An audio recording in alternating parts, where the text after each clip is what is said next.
So once again very good morning. So in the previous part we did about what? Vectors and the scalar product. तो आज हम उस vector और scalar product के numerical के बारे में बात करेंगे. साथ ही एक बहुत इंपॉर्टेंट टॉपिक है that is the parallelogram law of vector addition, उसके बारे में बात करेंगे. और कुछ छोटे टर्म्स हैं लाइक मल्टीप्लिकेशन ऑफ वेक्टर क्या होता है, एडिशन और सब्ट्रैक्शन ऑफ वेक्टर्स कैसे निकालते हैं हम, या फिर क्या कहते हैं रेजोल्यूशन ऑफ वेक्टर्स हैं. इन सभी चीज़ के बारे में हम आज स्टडी करेंगे. ओके बेटा. So now come back to our one or two numericals on the basis of your scalar and vector product. मैं उसके बारे में बता रही हूँ आपको. तो देखिए आज के इस टॉपिक में हमने करना है numericals of scalar and vector product. Scalar and vector product. Scalar product तो बहुत इजी है. सपोज करिए हमारे पास एग्जाम्पल लेते हैं. ए वेक्टर है हमारे पास 2i + 3j - k क्या, और बी वेक्टर आपको दे रखा है बेटा 3i + 2j + k क्या. ओके, आपको क्या निकालना है? स्केलर प्रोडक्ट निकालना है इन दोनों का. तो स्केलर प्रोडक्ट के केस में हम क्या करते हैं बेटा, a डॉट b लेते हैं. Okay, a vector dot b vector. इन दोनों का स्केलर प्रोडक्ट करना है. तो स्केलर प्रोडक्ट कैसे करेंगे? दोनों को करिए मल्टीप्लाई. 2i + 3j - k क्या डॉट b वेक्टर कितना है बेटा आपके पास 3i + 2j + k क्या. ये आपके पास आ गया.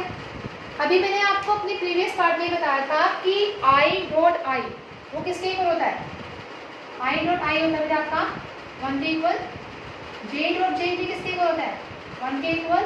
एंड k डॉट k भी किसके इक्वल होता है? 1 के equal. But if we are taking the opposite this directions, तो वो किसके इक्वल हो जाएगा? 0 के इक्वल हो जाएगा. अब यहाँ मल्टीप्लाई करिए. 2 को 3 से मल्टीप्लाई करेंगे तो 6 हो जाएगा, और अंदर आ गया i डॉट i. अगर इसको इससे करते हैं तो 4 तो आ जाएगा, लेकिन i डॉट j क्या हो जाएगा? 0 के इक्वल हो जाएगा. सिमिलरली 2 को 1 से करते हैं तो 2 × i dot k, i dot k किसके इक्वल हो जाएगा? 0 के इक्वल. अब 3 को करिए. 3 को 3 से करेंगे 9 आ जाएगा, लेकिन j डॉट i किसके इक्वल हो जाएगा? 0 के इक्वल हो जाएगा. सिमिलरली अगर आप 3 को 2 से करेंगे तो कितना आएगा बेटा? 6. लेकिन ये j डॉट j है, तो यहाँ पर आपका वर्क करेगा 6j डॉट j. ओके, ऐसे अगर आप इसको मल्टीप्लाई करते हैं 3 को 1 के साथ, तो j डॉट k किसके इक्वल हो जाएगा? 0 के इक्वल हो जाएगा. सिमिलरली -1 को 3 से करेंगे तो कितना आएगा आपके पास? -3 k डॉट i कितना हो जाएगा? 0. ऐसे इसको इससे करेंगे तो k डॉट j किसके इक्वल हो जाएगा? 0. तो 0 वाले टर्म को मल्टीप्लाई करने की जरूरत नहीं है. इसको इससे करिए +- -1 × k डॉट k. ठीक है. i डॉट i किसके इक्वल होता है? 1k.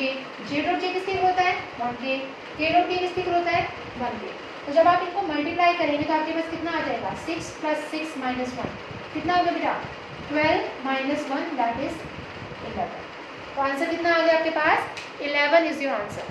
यहाँ तक बताइए बेटा, किसी को कोई भी प्रॉब्लम समझ आ गया बेटा? यहाँ तक एनी प्रॉब्लम टू एनीवन? बस ये डॉट प्रोडक्ट आप याद रखिएगा, ये 1 होता है. ठीक है, और ये जो है आपकी वैल्यू आ जाती है इससे. Okay, got it. चलिए, one more question I am giving to you. Suppose करिए बिल्कुल सेम टाइप का है, लेकिन इसमें किसी की वैल्यू निकालनी है. आपको दे रखा है ए वेक्टर की वैल्यू. ए वेक्टर है आपके पास 4i - 6j + 2k. Okay, and B vector है बेटा आपके पास 6i + 8j + mk. तो आपको इसके अंदर m की वैल्यू बतानी है. क्या निकालनी है? m की वैल्यू. और साथ में ये बोल भी रखा है, मेंशन कर रखा है कि a जो है वो b के परपेंडिकुलर है. क्या है बेटा? a is perpendicular to b. ठीक है. अब डॉट प्रोडक्ट में a डॉट b जब आप करते हैं तो फॉर्मूला क्या आता है आपके पास? ab cos theta. ab cos theta होता है, कल बताया था मैंने आपको. ठीक है. थीटा कितना है? अगर परपेंडिकुलर होगा तो थीटा की वैल्य't कितनी होगी बेटा? Theta is equal to 90 degree. Perpendicular है तो वैल्यू पुट करिए इसके अंदर. क्या आएगा? ab cos 90. कितना आ गया? ab cos 90. cos 90 कितना होता है आपके पास? What is the value of cos 90? 0. तो इट मीन्स आपके पास a vector dot b vector किसके इक्वल आ गया बेटा? 0 के इक्वल आ गया. यहाँ तक समझ आया? अब आपको क्या निकालना है? इन दोनों का प्रोडक्ट निकालना है। निकाल दीजिए। ए वेक्टर का दे रखा है 4i minus 6j plus 2k dot 6i plus 8j plus mk is equal to 0। मैंने बताया अभी आई डॉट आई वाले टर्म्स 1 होंगी, बाकी सारे टर्म्स क्या हो जाएंगे? 0 हो जाएंगे। 4 इंटू 6 कितना हो गया? 24। ये हो गया I dot I. Minus 6 into 8 minus 48 here J dot J. इसको इससे करेंगे plus 2 into M K dot K is equal to 0। तो यहाँ से कितना आ जाएगा आपके पास? देखिए 24 minus 48 plus 2m is equal to 0। Okay, अब इसको सॉल्व करिए। 24 में 48 में से 24 में कितने होते हैं? माइनस 24 ही आएगा I think so, plus 2m is equal to 0। इस 24 को इधर ले आइए। 2m इज इक्वल टू 24, तो m कितना हो जाएगा बेटा? 24/2। कितना आ गया आपके पास? 12। This is your answer. यहाँ से आपने क्या निकाल दिया? m की वैल्यू निकाल दी, दैट इज इक्वल टू 12। लगाया हमने वो एक स्केलर प्रोडक्ट, ठीक है। मिला क्या हमें? m की वैल्यू। बताइए यहाँ तक किसी को कोई भी problem? Now this is the scalar product examples. Now if I will give you the example of a vector product. अगर मैं वेक्टर प्रोडक्ट का एक एग्जांपल दूँ तो सपोज करिए वेक्टर प्रोडक्ट के केस में हमारे पास है एक एग्जांपल। ए वेक्टर दे रखा हमें 2i plus 2j plus k cap. B vector दे रखा है हमें i cap plus 5j plus 3k cap. और आपको क्या निकालना है? A vector cross B vector का क्या निकालना है? मैग्नीट्यूड निकालना है। क्या निकालना है? मैग्नीट्यूड। तो इसको कैसे सॉल्व करेंगे? कल बताया था मैंने मैट्रिक्स मेथड, ठीक है। मैट्रिक्स मेथड कैसे निकालते हैं? पहले इसका डिटर्मिनेंट शेप लीजिए। 3 हमारे पास कंपोनेंट है i, j एंड k। सबसे पहले ए वेक्टर के कंपोनेंट लिखे यहाँ पर। 2 i के साथ 2 है, j के साथ भी कितना है बेटा? 2, और k के साथ कितना है आपके पास? 1। सिमिलरली बी वेक्टर का लिखे यहाँ पे। i के साथ कितना है बेटा? 1, j के साथ कितना है? 5, और k के साथ कितना है? 3। Okay, now multiply i cap को एज इट इज रहने दीजिए, इसको इससे मल्टीप्लाई करिए माइनस इसको इससे करिए। कितना आएगा? 3 + 6 माइनस 5। ओके, जे कैप के लिए हमेशा माइनस साइन देते हैं यहाँ पर। अब जिसका टर्म लेना है उसको आप लीव कर दीजिए, बाकी टर्म को करिए आप, ठीक है। कितना आएगा? इसको लीव करके इसको इससे मल्टीप्लाई करिए। 6 माइनस 1 को 1 से किया 1 प्लस के कैप, इसको लेफ्ट करके इसको इससे मल्टीप्लाई कर दीजिए। 10 माइनस 2। ओके, तो कितना आ गया? 6 minus 5 is 1 I cap, 6 minus 1 is 5 minus 5 J cap, 10 minus 2 is 8 के कैप। ये आपके पास क्या आ गया? इसका आंसर आ गया ए क्रॉस बी का। लेकिन हमने क्या निकालना है? मैग्नीट्यूड निकालना है। तो मैग्नीट्यूड के लिए क्या करते हैं हम? What we have to do for the magnitude? I told you before also. बताइए, what we have to do? Square root और स्क्वायर, ठीक है। अब इसका मैग्नीट्यूड निकाल दीजिए।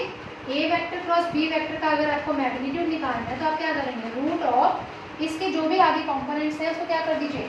जो वैल्यू है न्यूमेरिकल वैल्यू उसका स्क्वायर ले लीजिए। इसके आगे क्या है? 1 है तो 1 का स्क्वायर, प्लस ये क्या है? -5 है तो -5 का स्क्वायर, प्लस 8 का स्क्वायर, ठीक है। After solving this what you will gate?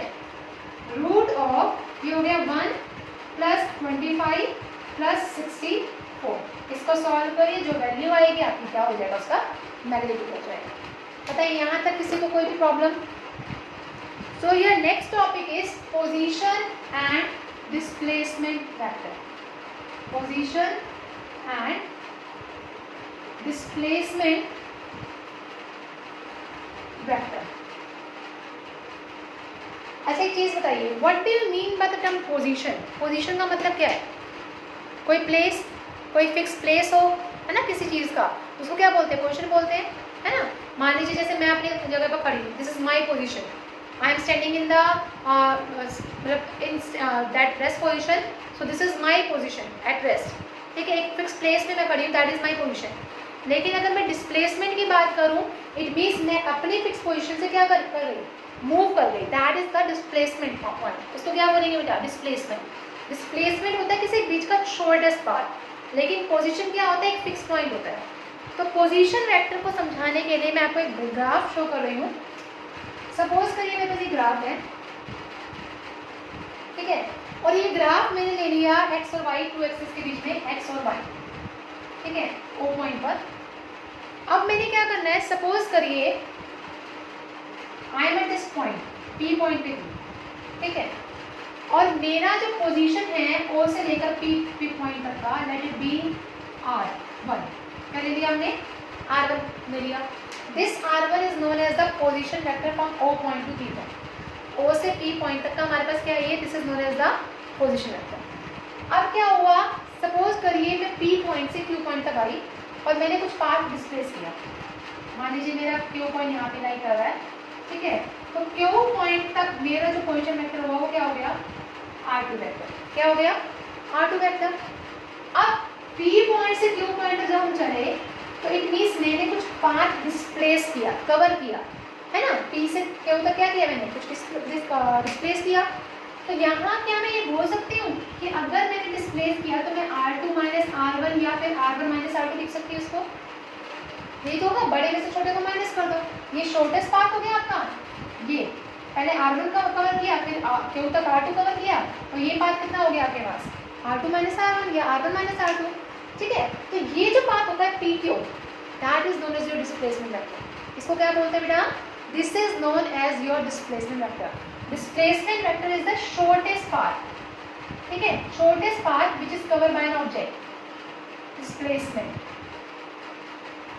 Vector ये क्या होता है? शॉर्टेस्ट पाथ जो कि कवर किया किसी ऑब्जेक्ट ने। लेकिन अगर मैं R1 और R2 की बात करती हूँ, so this is known as your position vector, जो कि पोजीशन शो कर रहा है ओरिजिन से उस पॉइंट तक, P से Q पॉइंट तक। So this is known as your position vector, जो कि पोजीशन को स्पेसिफाई करे कहाँ से? ओरिजिन से। और this is known as your displacement vector, जो कि हमें ये बताए कि कितना पाथ हमने कवर किया है, और वो पाथ कितना है? R2 minus R1। सपोज करिए ये पाथ मैंने कवर किया, लेट इट बी 5, और ये मैंने कवर किया 10, तो ये कितना हो गया? What is displacement now? Displacement कितना हुआ बताइए? अगर ये मेरा 5 है, ये मेरा 10 है, तो 5 ही हुआ। तो मैंने क्या करा? उसमें से उसको माइनस कर दिया, then the displacement vector is 5। तो पोजीशन तो आपको ओरिजिन से शो करता है, ठीक है, कि आप किस पोजीशन पे खड़े हैं, लेकिन डिस्प्लेसमेंट क्या बताता है कि आपने कितना शॉर्टेस्ट पाथ कवर किया उस पोजीशन के बीच में। That is known as your displacement vector. बताइए यहाँ तक किसी को कोई भी प्रॉब्लम? देखिए next part is known as your multiplication of a vector. With an example I am telling you the multiplication of a vector. देखिए ये छोटी छोटी टर्म्स हैं, multiplication of a vector. Suppose करिए मैंने एक वेक्टर ले लिया, ए वेक्टर, और एक नंबर ले लिया, let it be lambda. According to NCERT it is given lambda, lambda is a real number and that lambda is greater than 0। ये क्या है? 0 से बड़ा है, नेगेटिव नंबर नहीं है, these are the positive number. So in this case if I am multiplying this lambda, this real number with your vector, अगर vector के साथ मल्टीप्लाई कर रही हूँ तो हमारे पास क्या आ जाएगा? लैम्डा इंटू ए आ जाएगा। जैसे नो, लैम्डा इंटू ए आ जाएगा।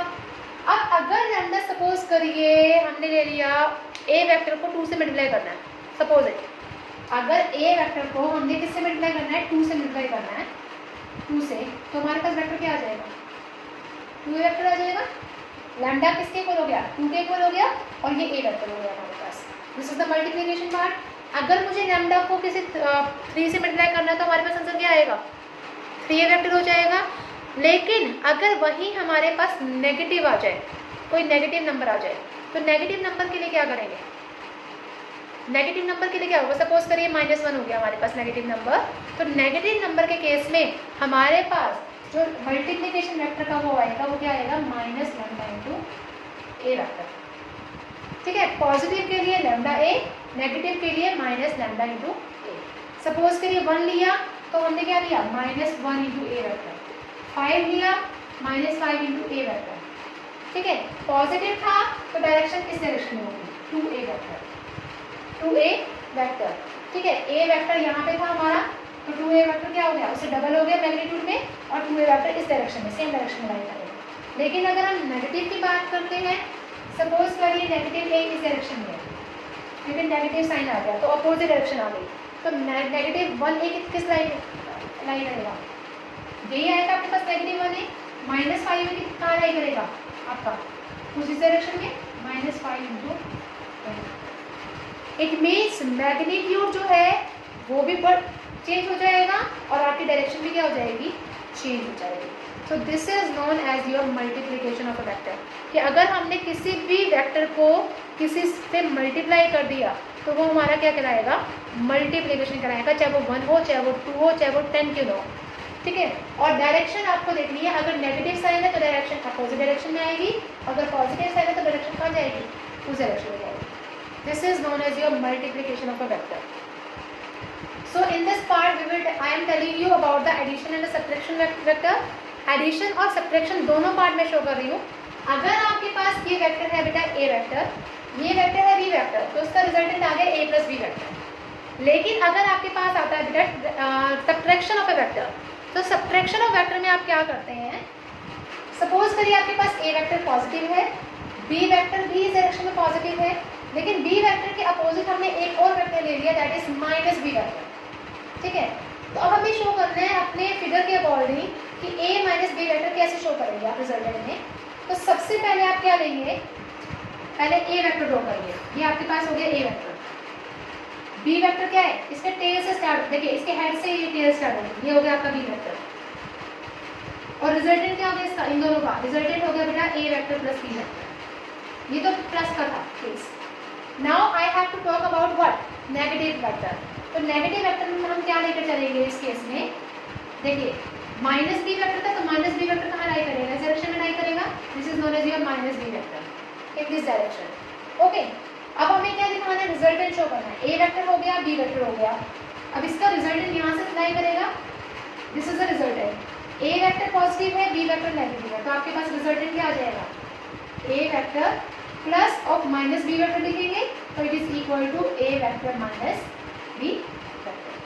This is known as your subtraction of a vector, ठीक है। एडिशन भी बता दिया मैंने आपको इस केस में, और सब्ट्रैक्शन भी बता दिया आपको इस केस में।